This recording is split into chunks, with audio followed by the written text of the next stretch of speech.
Okay, I'm gonna go ahead and get started. So good afternoon, everyone. I hope you guys are doing well. Welcome to today's webinar, Going Solar for Faith Communities in Southwest Virginia. My name is Reagan Russell, and I'm a summer intern at Appalachian Voices. My internship is sponsored through the Sharing the Power Foundation, which was established as part of Volt Energy Utilities' Environmental Justice Power Purchase Agreement. You will hear more about the foundation and the power purchase agreement later from Volt Energy Utilities CEO, Gilbert Campbell, who is here with us today.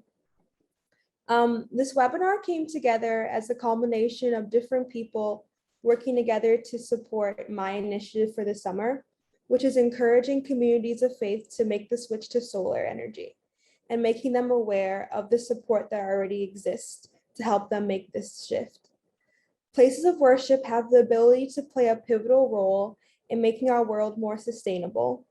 They can be role models for their congregants, inspiring us all to take better care of our planet.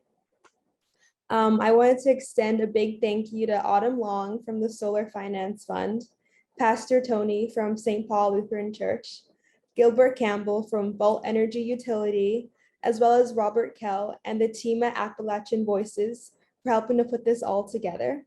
I'll hand it over to Autumn first so she can introduce herself. After Autumn, you'll hear a quick intro from Gilbert and Pastor Tony. Thank you, Reagan, and thanks for all your hard work putting this together. Today happens to be National Intern Day, so congratulations, happy National Intern Day. You're an amazing intern, and we are grateful for you, Reagan. I'm Autumn Long of the Appalachian Solar Finance Fund. I manage this program for Appalachian Voices, and I am based in Southern West Virginia.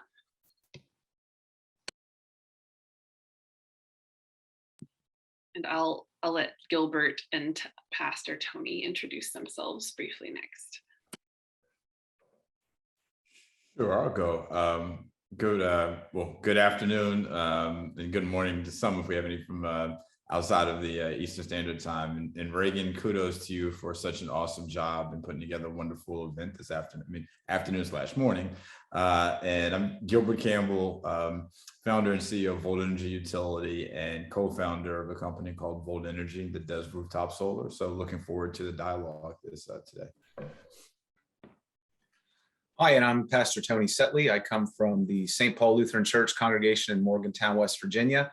I'm very happy to be on the panel this afternoon and offer a little bit of my thoughts and a little bit of insight as to why our faith community, our church, has decided to go solar and install some panels on our roof and some of the underlying thinking and reasons why we've made this decision as a congregation.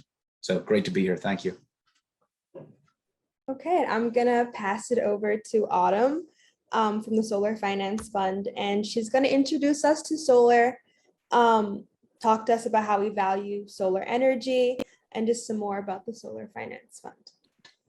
Thanks, Reagan. And we can advance this slide. I want to start by making sure we're all on the same page about basic solar PV technology. And so to do that, Reagan found this really informative, quick video that explains how solar technology creates electricity from sunlight and how solar cells, modules, and arrays are created to power our homes, our businesses, and the electric grid. So let's take a couple minutes and watch this video.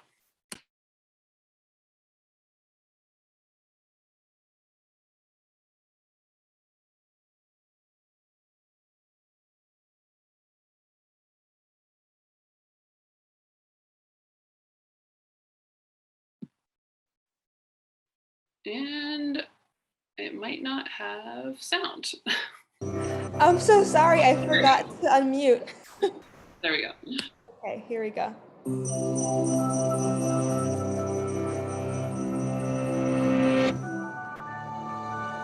The Earth intercepts a lot of solar power, 173,000 terawatts. That's 10,000 times more power than the planet's population uses. So is it possible that one day the world could be completely reliant on solar energy? To answer that question, we first need to examine how solar panels convert solar energy to electrical energy. Solar panels are made up of smaller units called solar cells. The most common solar cells are made from silicon, a semiconductor that is the second most abundant element on Earth. In a solar cell, crystalline silicon is sandwiched between conductive layers. Each silicon atom is connected to its neighbors by 4 strong bonds, which keep the electrons in place so no current can flow. Here's the key. A silicon solar cell uses 2 different layers of silicon. An N-type silicon has extra electrons, and P-type silicon has extra spaces for electrons, called holes. Where the 2 types of silicon meet, electrons can wander across the PN junction, leaving a positive charge on one side and creating negative charge on the other. You can think of light as the flow of tiny particles called photons shooting out from the sun. When one of these photons strikes the silicon cell with enough energy, it can knock an electron from its bond, leaving a hole. The negatively charged electron and location of the positively charged hole are now free to move around. But because of the electric field at the PN junction, they'll only go one way. The electron is drawn to the N side, while the hole is drawn to the P side. The mobile electrons are collected by thin metal fingers at the top of the cell. From there, they flow through an external circuit, doing electrical work like powering a light bulb, before returning through the conductive aluminum sheet on the back. Each silicon cell only puts out half a volt, but you can string them together in modules to get more power. 12 photovoltaic cells are enough to charge a cell phone, while it takes many modules to power an entire house. Electrons are the only moving parts in a solar cell, and they all go back where they came from. There's nothing to get worn out or used up, so solar cells can last for decades. So what's stopping us from being completely reliant on solar power? There are political factors at play, not to mention businesses that lobby to maintain the status quo. But for now, let's focus on the physical and logistical challenges. And the most obvious of those is that solar energy is unevenly distributed across the planet. Some areas are sunnier than others. It's also inconsistent.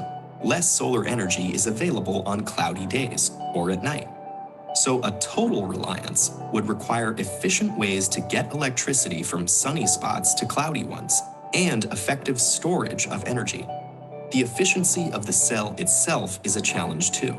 If sunlight is reflected instead of absorbed, or if dislodged electrons fall back into a hole before going through the circuit, that photon's energy is lost. The most efficient solar cell yet still only converts 46% of the available sunlight to electricity, and most commercial systems are currently 15 to 20% efficient. In spite of these limitations, it actually would be possible to power the entire world with today's solar technology.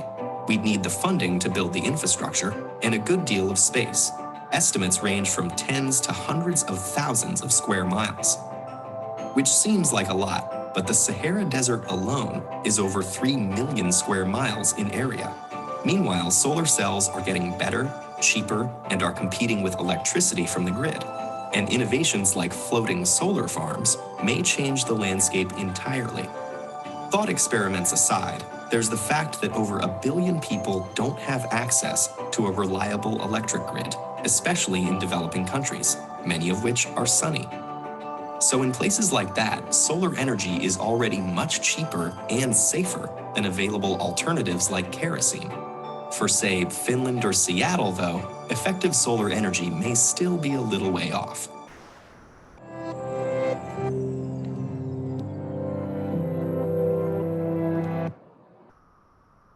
Right, thanks, Reagan. I think that video does a good job of explaining the basics of solar energy technology. But as it mentions, politics and economics also play really important roles in determining how and where solar is deployed, and also how much it costs. So we want to talk next about how solar is valued in our current energy marketplace here in the United States and in Central Appalachia, and how solar can save you money on your electricity bills. So we can advance the slide.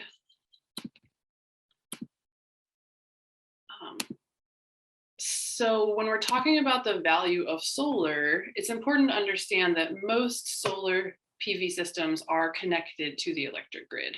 They're called grid-tied systems. And that means that electricity can flow to and from the grid. So when your solar array on your building or your home or your church is creating more power than you need to consume on site, the excess electricity gets sent out into the local electric grid where it gets used by other nearby buildings. On the other hand, when your solar array is not creating as much power as you need to consume, like at night or on a particularly cloudy day, you're still able to consume electricity from the grid. So you always have a continuous supply of electricity. So how does solar actually save you money on your electric bills? The answer is a policy called net metering. Net metering policies allow solar owners to share that electricity that they produce with their local electric system, and the utility is required to compensate you for that energy. True net metering creates a one-to-one retail rate credit on a solar customer's electric bill. So for every watt or kilowatt of solar that your solar system is producing, you get credited at the same rate you would be paying your utility for that energy. This offsets your electricity consumption during other times of the day or the year, thereby reducing the overall amount of electricity you have to purchase from your utility. So net metering is really a critical policy that allows solar owners to capture the value of their solar investment for both themselves and for the electric grid as a whole. That said, it's a state level policy. Net metering policies are passed by state legislatures. They vary from one state to the next. And understanding how net metering works in your particular state or utility territory is very important to making sure that your solar investment is valued fairly and properly. The majority of states do have net metering, but they have different approaches to that policy. And so we're focused today on Southwest Virginia. And as you can see from the map, Virginia does have net metering in place, but in other states in Central Appalachia, notably Tennessee, and unfortunately now Kentucky is phasing out its net metering policy with a less fairly valued solar energy metering policy. And that impacts the return on your investment for solar. And we can move on from there. And I do want to mention that if folks have questions at any time, you can type them into the chat box, and we presenters will do our best to answer them as we go along. We also have a Q&A at the end of these presentations. So if there's anything you want to learn more about or aren't clear on, don't hesitate to ask those questions in the chat. Another really important thing to note about solar policy is that there is currently a federal tax credit. It's called the Federal Investment Tax Credit, or ITC. And this offers solar owners a tax credit for a percentage of their total system cost. It's a one-time tax credit that a solar owner will receive either the first year they own their solar array, or it can roll over into subsequent years if a solar owner is unable to capture the total value of that tax credit in year one. Currently, this tax credit exists at 26% of total system costs for projects that are beginning construction in 2022. It's set to step down under current federal law in 2023 to 22% of total system cost. And after that, it's set to step down to a permanent 10% for commercial scale solar, and it will sunset altogether for residential solar arrays. Now, as of last night, there is news that Joe Manchin and Chuck Schumer have reached an agreement on a large package deal that will include clean energy financing, and investment on the federal level, which could extend and expand the solar ITC. I haven't been able to see any details about what that extension or expansion might look like, or what types of clean energy incentives and investments are involved in this potential deal. Other presenters on this call might have more inside information than I do, but stay tuned. We're really hoping in the solar industry that these tax credits get extended and expanded. They're really a critical way that solar has become affordable and is well valued for solar owners.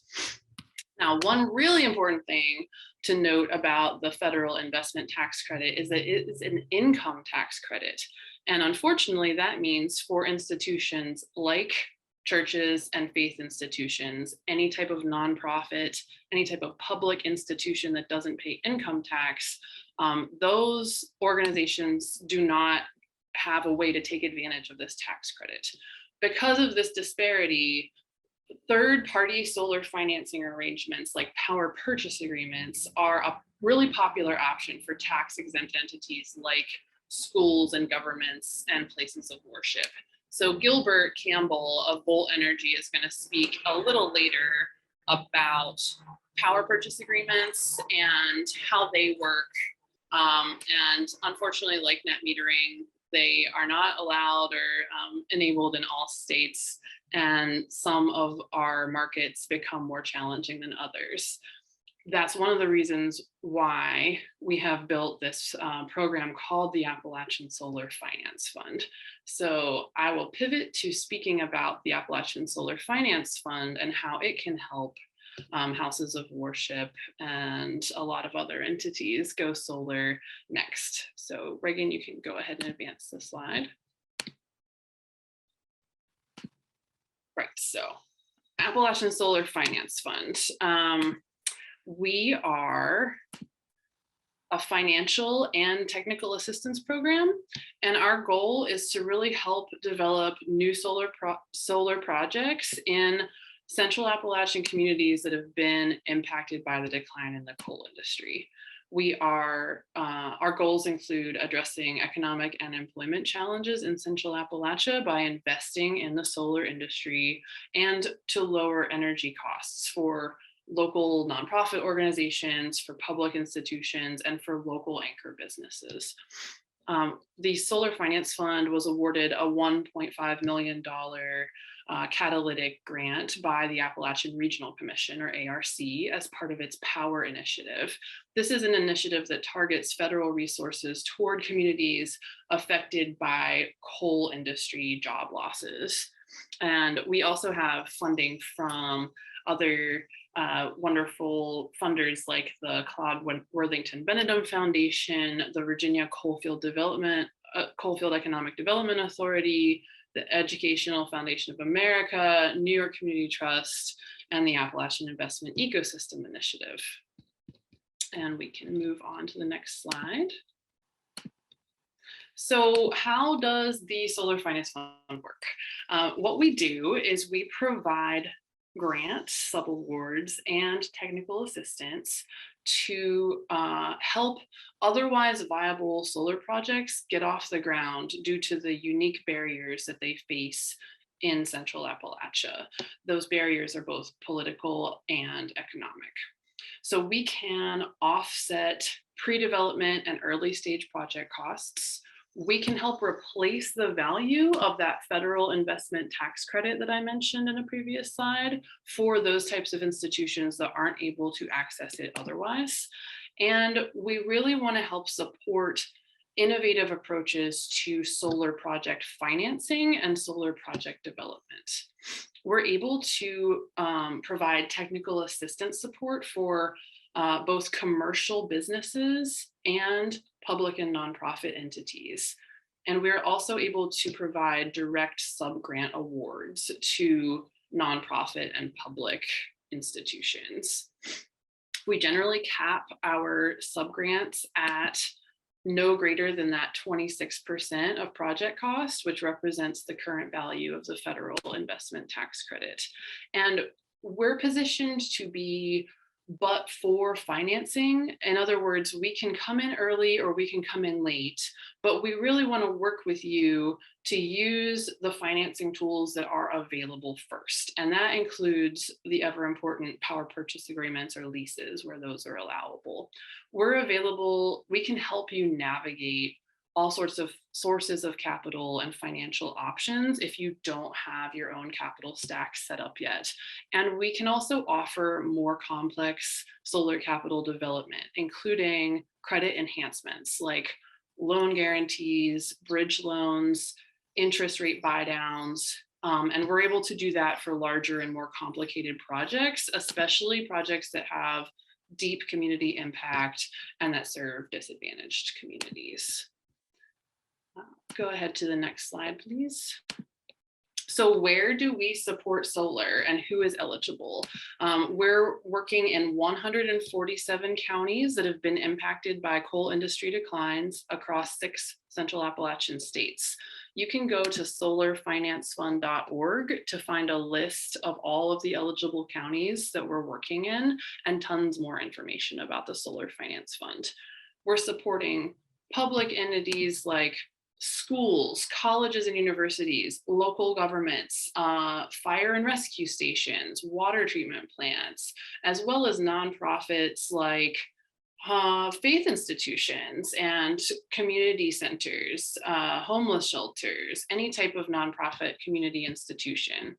We're also able to provide technical assistance to local businesses that serve as community anchors, like subsidized housing programs, childcare centers, medical facilities, Main Street businesses.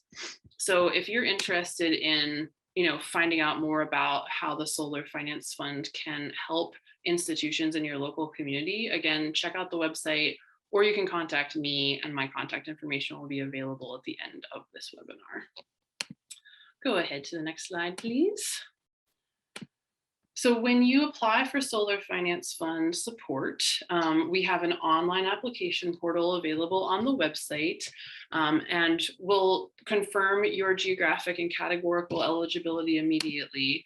And property owners or solar developers and installers can complete the application form on behalf of their clients. And next, we're going to conduct a thorough review of your project readiness and the types of impacts that your projects will have in your local community. We want to fund projects that are investment ready and that are highly probable to result in finalized transactions. Next slide, please. So we do this by considering a range of options. Our considerations when we are reviewing applications, we want to look at that deployment readiness, local community impact.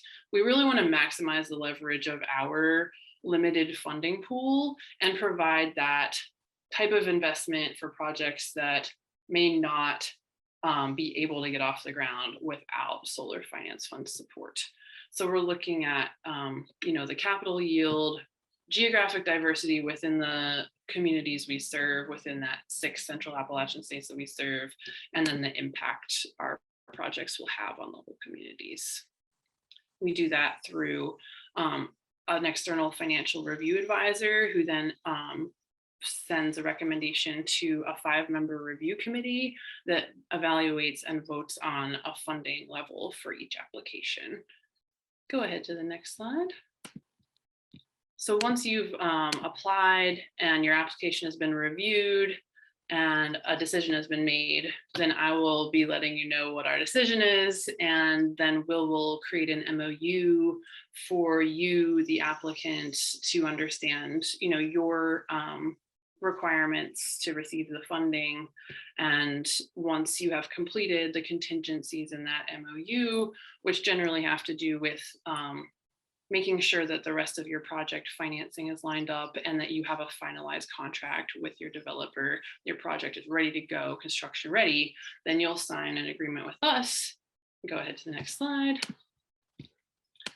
at which point we will release your funding to you, and then we'll work with you throughout the remainder of your project to report on the status and the outcomes of your project. So any applicant, as Pastor Tony knows, like works pretty closely with me and my colleagues at the Solar Finance Fund throughout this entire process. And I promise to try and make it as easy and streamlined as possible, given the federal grant administration requirements that we work under.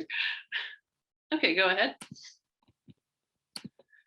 And I'm going to turn over next to Gilbert Campbell of Volt Energy, who does a wide range of solar project financing and development.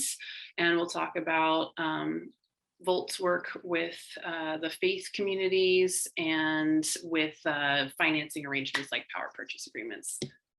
Great. Thanks for teeing it up, Autumn, and excellent information that was shared. So I fit my entry into solar in 2009. I co-founded a company called Volt Energy, and we are a solar developer, which basically means that, you know, like a commercial real estate developer, we're providing all of the financing for projects, all of the engineering work, getting the system installed. We buy the panels, and then also from a maintenance perspective, we maintain the system over the duration of the power purchase agreement, which we'll talk a little bit later. But one of the things with my co-founder, when we launched the company, we wanted to make sure that we were reaching unconventional clients. I mean, we have, as you can see here, some of the largest, companies in the world, coupled with some, very large institutions that we work with. But we also knew that the importance of faith-based institutions being the centerpiece of many communities. And so our hypothesis was, if we develop a solar project at a church, that can lead to the congregants also looking at what are some of the things that they can do at home, not just solar. Solar is sexy, but there's a lot of things with energy efficiency that can be done in a building envelope, which is, a lot less expensive, to be honest with you. And then there's also understanding energy literacy. Like, the utility companies intentionally make utility bills hard to read. And so part of what we wanted to do was work with churches and the members to understand, like, how do you read your electric bill? And what are some of the strategies and things at your disposal, both with utility rebates and other things, just to help you reduce your energy costs and thus your energy burden. So that's what Volt Energy does. So primarily it's just rooftop solar and building the solar carports for commercial clients, nonprofits, including faith-based institutions, as well as a lot of institutions of higher learning, like Howard University, where Reagan is a current student at. And then about 2.5 years ago, around the tragic killing of George Floyd, a lot of the big tech companies like Microsoft, Google, Amazon, go on and on and on, they have very aggressive decarbonization goals, or basically they're trying to remove carbon out of the electricity they use. And the way that they address that is through procuring solar and wind through this concept called the power purchase agreement, again, which we'll get into a little bit later. But one of the things, as these tech companies are realizing, that they had never done a contract with an African-American solar developer. And we're talking about these big solar farms, not rooftop solar. So we started having authentic conversation about, what is the art of the possible? How can we address some inequities in the market from an equity standpoint? But also, we brought innovation to the table, saying, let's bring disruption from a standpoint of how you can take utility scale solar that's not being built in inner cities because you don't have the space, but making sure that marginalized, disadvantaged communities, both minority and rural communities, are benefiting as we're moving towards a clean energy future. And so we came up with this concept called the Environmental Justice Power Purchase Agreement. It's pretty simple. It's just a percentage of our revenue, and our corporate clients pay a slight premium. 100% of that premium they pay in price and our contribution goes directly into a foundation we launched called Sharing the Power Foundation. And it's a foundation that was launched to really make environmental justice investments in minority and rural communities across the country. And we really focus those investments in 3 primary areas. One is building out clean energy infrastructure in underserved communities, whether that's solar, energy efficiency, broadband internet, as we move to electrification of our buildings, homes, other buildings, things like the Nest smart thermostats, but electric heat pumps now are a great way to reduce your energy load and energy burden. But those things, you're going to require you to have, for devices to speak to, like good internet. And so those are certain things that as a foundation, we look to plug in gaps in the market. Very similar to the Solar Finance Fund, which we hope to support and collaborate with, a lot of the great work that you are doing, Autumn. Secondly, we also are investing, not reinventing the wheel, in organizations and nonprofits that are doing good work to address a wide range of environmental health or injustice issues. So as an example, Appalachian Voices is an organization that we provided a grant to, as well as there's another bunch of other groups like Gooder in Atlanta that's addressing food insecurities, as well as an organization in Pennsylvania that is training displaced coal miners to get into clean energy jobs. So that's the second part. But the third part, which we're really excited about, we think one of the greatest investments that you can make is in young people. And so we've created this program called the Environmental Justice Ambassador Fellowship Program, where to start, we have 6 historically Black college and university students, or HBCU students, from across the country, including Reagan and another Howard intern, 2 from Virginia State and 2 from Clark Atlanta University. And all of them are working with wonderful environmental justice organizations this summer, like Appalachian Voices. So they're getting real tangible experience, understanding what are some of the challenges that communities face from an environmental justice perspective. And knowing that they are young leaders, we want to prepare them to come into these new clean energy sustainability jobs, but not forgetting that the communities that need to be prioritized in this clean energy transition. So at a 30,000 foot view, that's kind of the work that the foundation does, and that's through Volt Energy Utility. And we do have capital to put to work for great causes. So if of interest, please feel free to reach out to the foundation. Next slide, please. So I just wanted to highlight, and this is through Volt Energy, the rooftop solar company that I mentioned, 2 church projects that we're really proud that we've done, as well as others. But the one on the left is Florida Avenue Baptist Church in Washington, D.C.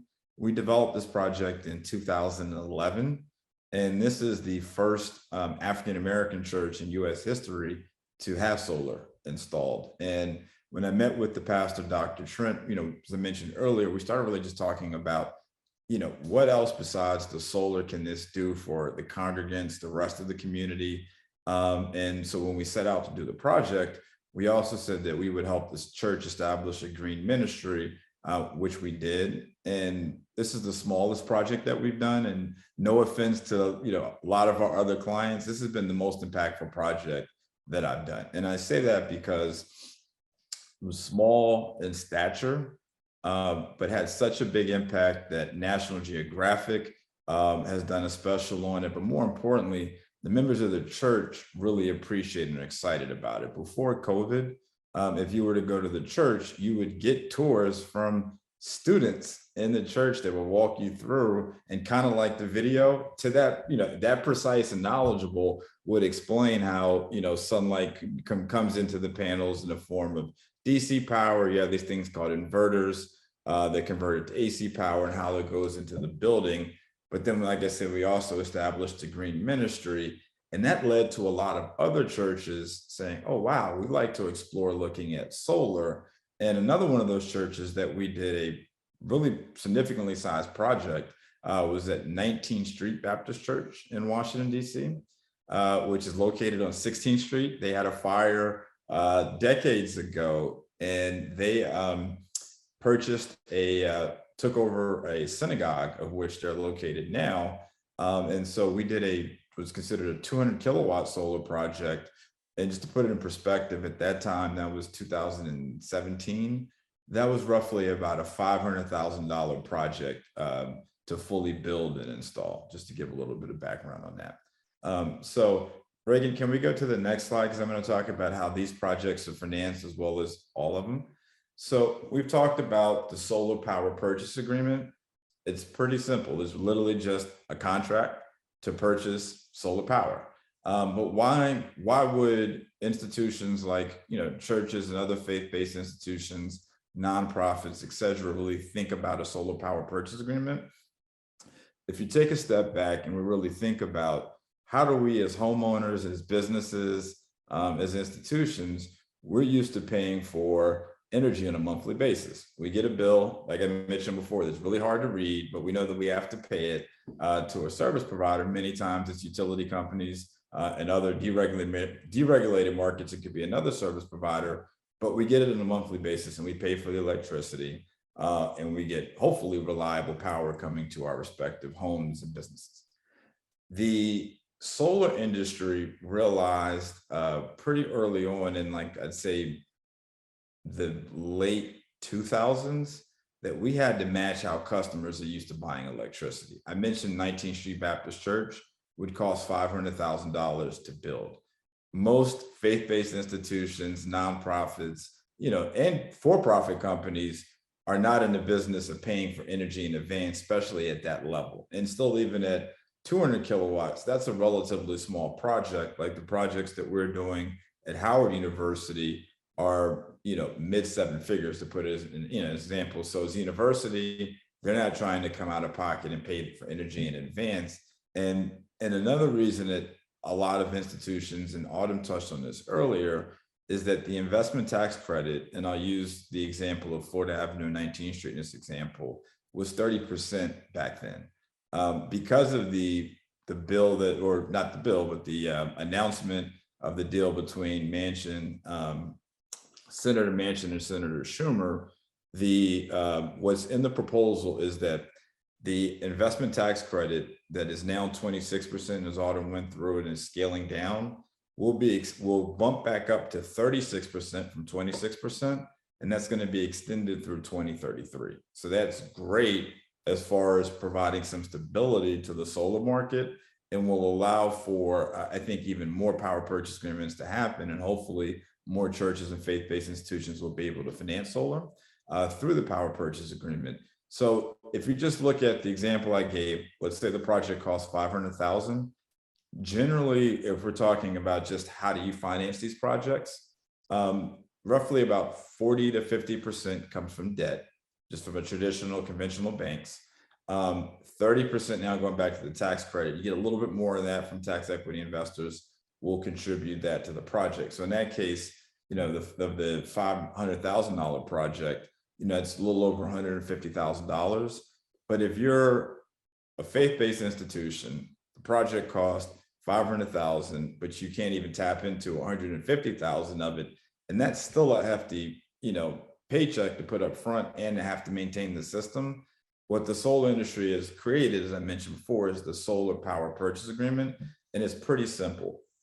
Companies like us will fully pay for everything. There's no strings attached other than the solar. That we will finance the system, which includes all materials, installation.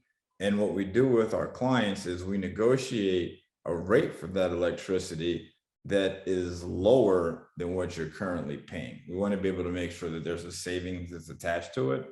And it's also a long-term hedge against rising electricity rates. And as we see where things are now, both with inflation, the tragic war in Ukraine, that electricity prices are only forecasted to go up. So if you've locked in, for example, a solar power purchase agreement, you've got a certain price with a small escalator to account for inflation, ranging from 1% to 3% on the higher end, which is still lower than the average cost of utility rate increases. So mechanically, if you look at the left box, the utility company is still involved. Autumn mentioned this earlier as well. When you're putting solar on, solar is not generated at night. And unless you have energy storage is great, but there's still a little bit of room to go for the price to come down for it to become more mainstream. In this bill, I'm excited. There are some credits and stuff for storage, but we're not fully there yet. So even with the solar system, you still are connected to your local utilities grid. And that's important because let's say in the case that, the power goes down with your local utility, your solar system also goes down. But the advantage of being connected to the grid is that in those cases, like Autumn mentioned before, where maybe it's a cloudy day, or maybe your system is not large enough because you're limited by how much solar you can put on your roof, you still are getting power from the grid. So you're not missing having power and when solar is not readily available. So the utility company is part of the process. And when you're doing a solar power purchase agreement, you may hear this thing called interconnection. Your development company will manage that, but it's just the process of connecting to the grid that the utility owns. The off-taker is the client for us, which would be churches, universities, big clients, et cetera. So in this middle box, you would receive the power for the solar power purchase agreement. Typically, these contracts can range from 12 years, 15 years, 20 years, 25 years. And so, as I mentioned before, you're getting lower electricity prices locked in for a longer period of time. And then as the developer, again, our responsibility is to work very closely with, our partners, our clients, to find the rate that makes sense.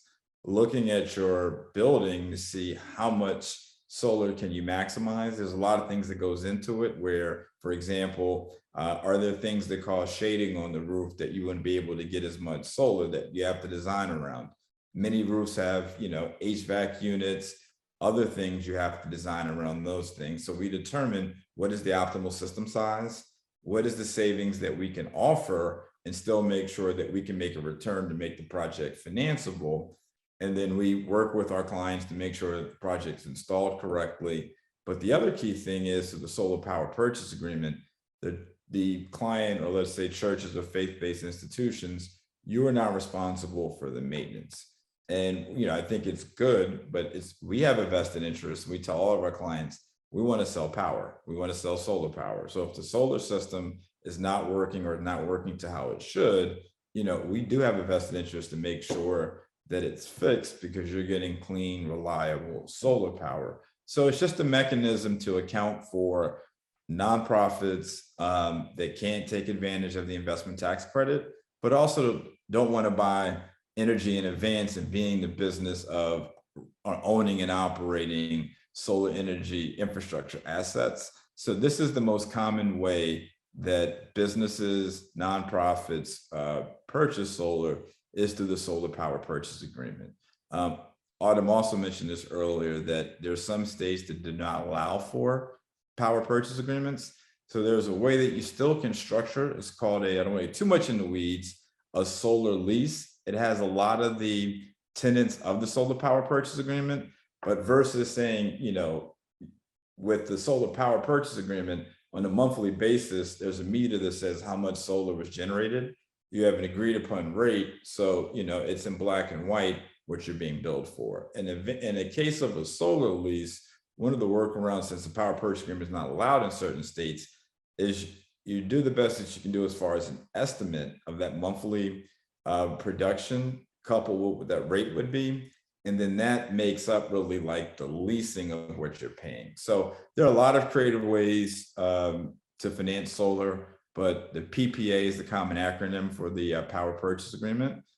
So happy to address any questions, but and also to share resources of churches, nonprofits, and others that we work with, just to get their honest perspective of, what were some of the challenges they had selling, the leadership in the church and the congregants, but what were some of the things that worked out really well and things that they learned that, I can speak for all the clients that we work with. We'd be more than happy to speak with you to share their experience. So thank you for the for your time.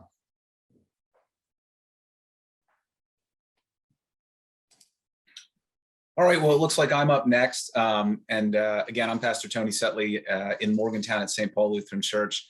And just want to go over a couple of the reasons that this congregation decided to go solar.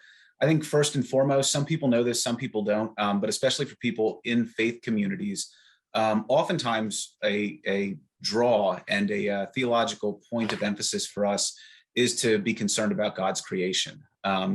That's something that isn't new. certainly not in our congregation. I know that long before I got here, probably 20 years ago, we had the first members sort of kicking around the idea of green ministries or green teams. What can we do as a congregation, as a people of God, to kind of live out that covenant to be good stewards of the earth that we've been given? But over those 20 years or so, it was really tough to find projects that were not sort of very small in nature. You can start to put some recycling bins around your congregation, and that's great. You can start to maybe work on putting some automatic thermostats in, little things around the edges, maybe community cleanups, and all that does make a difference, but sort of, doesn't have that big oomph. It sort of lacks those teeth in some way, as a big project might. A lot of other ways that you could participate as a congregation were ways that we just couldn't or weren't ready to do at the time. We've done some updating to our building to make it more energy efficient. We've replaced the windows. We've worked on some of the smaller things to try to participate in that care for God's creation. But ultimately, some of the biggest ways to make it more energy efficient are things that are still in the distance for us a little bit. We're working on updating our HVAC. But we have a building that's from the 1960s, and a lot of churches are like us. They're mid-20th century builds. To truly, in a major way, undergo a process of greening your building, outside of some of the smaller things that you can do, would be things that are six-figure sort of projects. I serve a very medium-sized church. If you're talking about really redoing the walls and insulation, you're talking about a major capital project for us.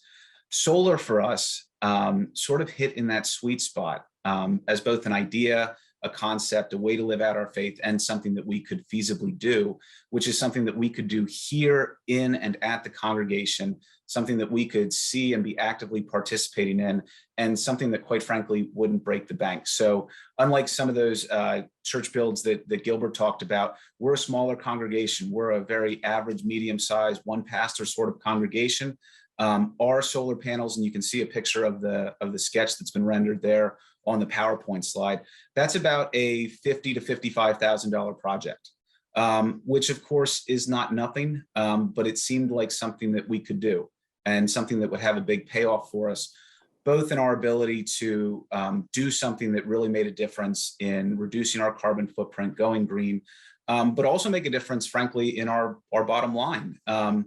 I mentioned that, the overall cost of this project came out to somewhere around $50,000 to $55,000.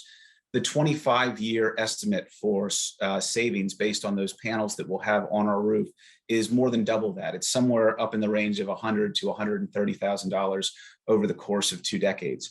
So as we looked at this, both as an opportunity to live out our faith, but also as an opportunity to hopefully secure ourselves financially, hedge that bet, as Gilbert mentioned, against rising energy prices that inevitably will go up.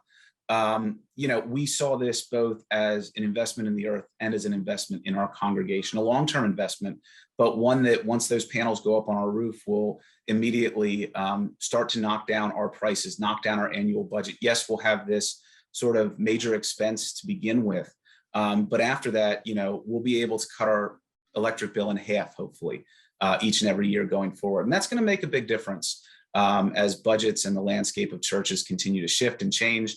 And you don't always just have that reliability of knowing what you'll have each year. This freedom that it'll give us will give us a little bit more wiggle room as we go forward financially. Of course, it's a big investment for a congregation our size. Churches can be, I obviously know this, hesitant to move on things. Change can be suspicious, or change can just be something that's hard to do.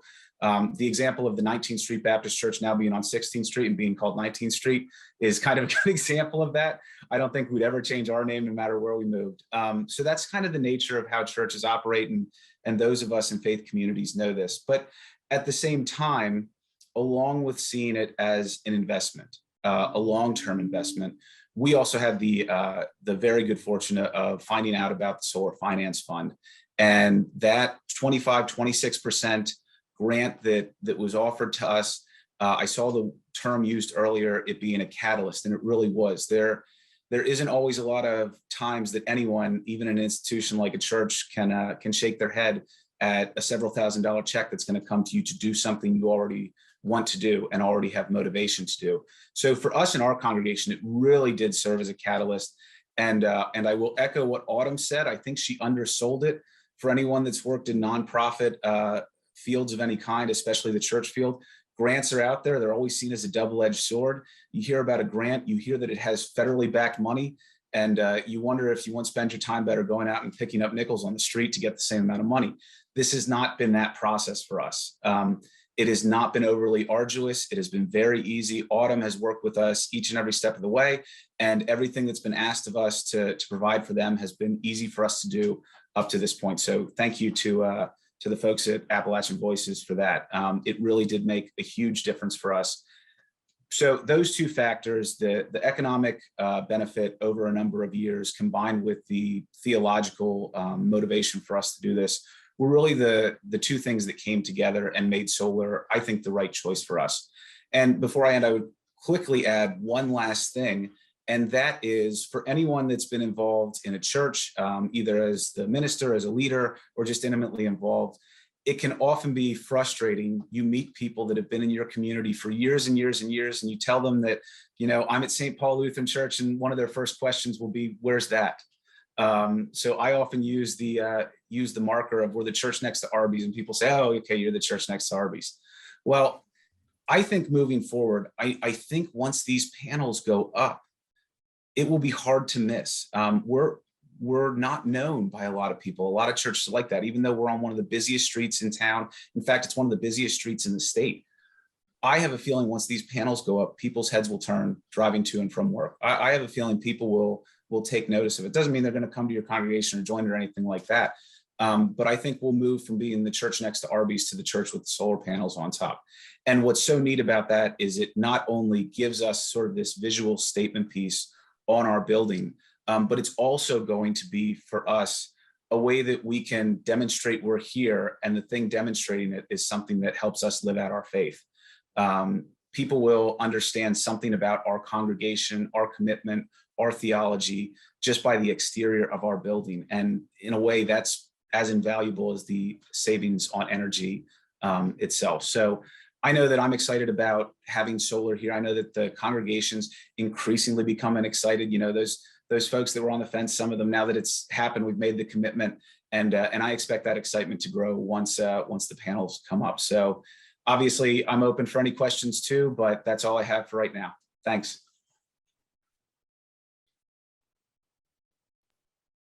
Thank you all so much. It was so informative. And I'm going to open it up for any questions. You can feel free to unmute yourself and ask a question, or you can type it into the chat or the Q&A feature. So yeah, if you have anything that you want some clarity on from any of our panelists, please feel free. Hey, Reagan, so folks can't unmute themselves, but if you raise your hand, I can unmute you. And just while we're waiting on any questions that might come in, I did try and answer a few in the Q&A box as the presentation went on. And I'll just reiterate that, you know, due to this pending Senate deal, it looks like that federal investment tax credit may be back to the original 30% of project costs and be extended for 10 additional years, which is really exciting. Unfortunately, it still doesn't solve the problem of tax exempt entities being able to directly capture the tax credit, but with power purchase agreements and other third-party financing, like Gilbert explained, there are ways for your faith institutions to capture that value and go solar in an affordable way.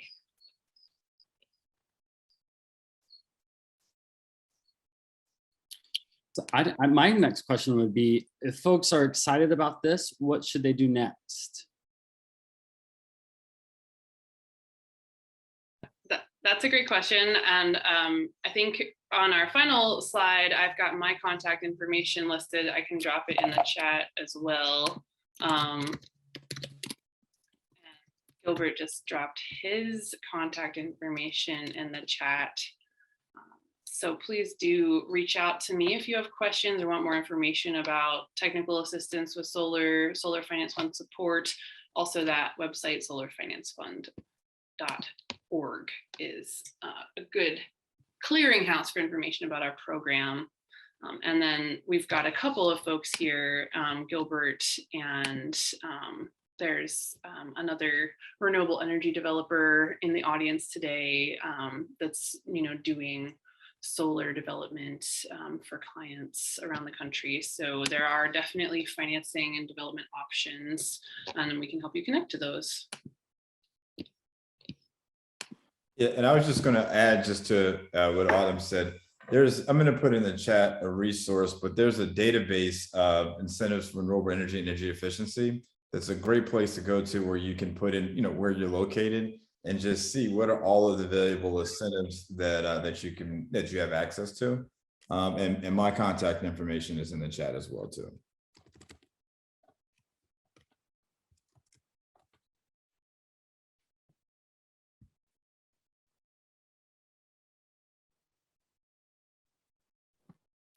Okay, well, thank you all. Oh, someone has a question. Robert, would you be able to unmute them? Yes, I think Natalie, you have the ability to talk. Okay. Hi, everybody. Thank you so much, all. I am with Reimagine Appalachia, and we have a group of faith leaders that we're working with, so would love to connect. Yes, and I'm wondering if there actually is kind of a, I don't know, faith-based support network where faith leaders could kind of speak to each other and learn about all of this with each other. Otherwise I'd love to reach out and connect with folks so we can make sure we're all working in partnership here. But yeah, like how are we learning from each other in this process?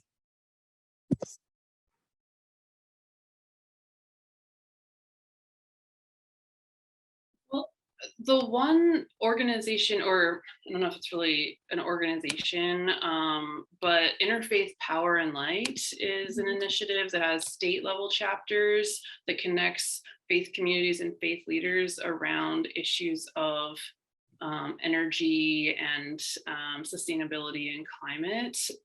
And that's about all I can speak to that. Pastor Tony and/or Gilbert may know some more about that. That's the main one that I primarily know. But I also think, some of the best resources are leaders like, Pastor Tony and others that, have done it, that would be willing to kind of share, obviously they're extremely busy, but to share, kind of their.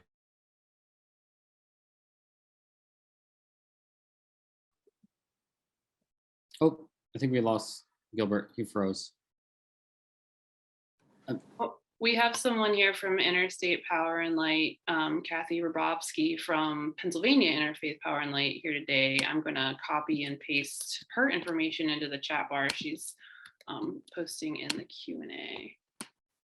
I'll just jump in and say Appalachian Voices is generally very excited about spreading the good gospel of the Solar Finance Fund in Southwest Virginia.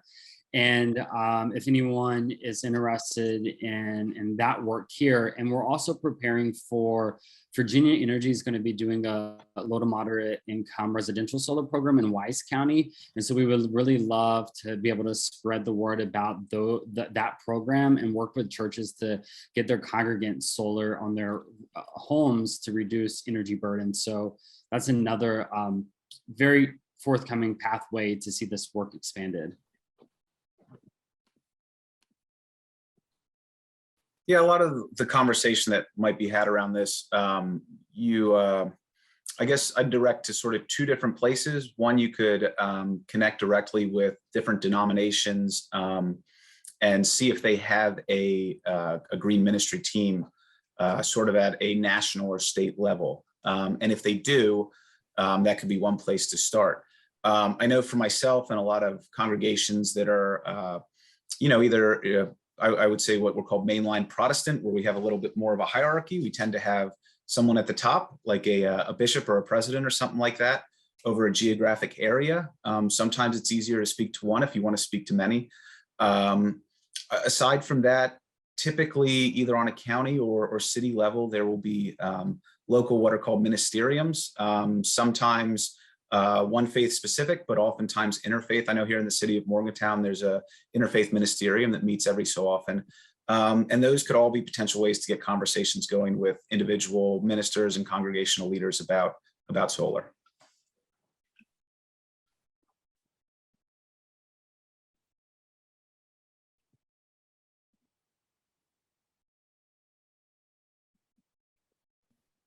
Okay. Are there any more? Oh yeah, there's one more question. I think it was answered already in the chat. Yeah, I think we're right there on time, and I don't want to hold anyone else too longer. So thank you all so much for coming. This was amazing. Just thank you all so much for helping me put this together.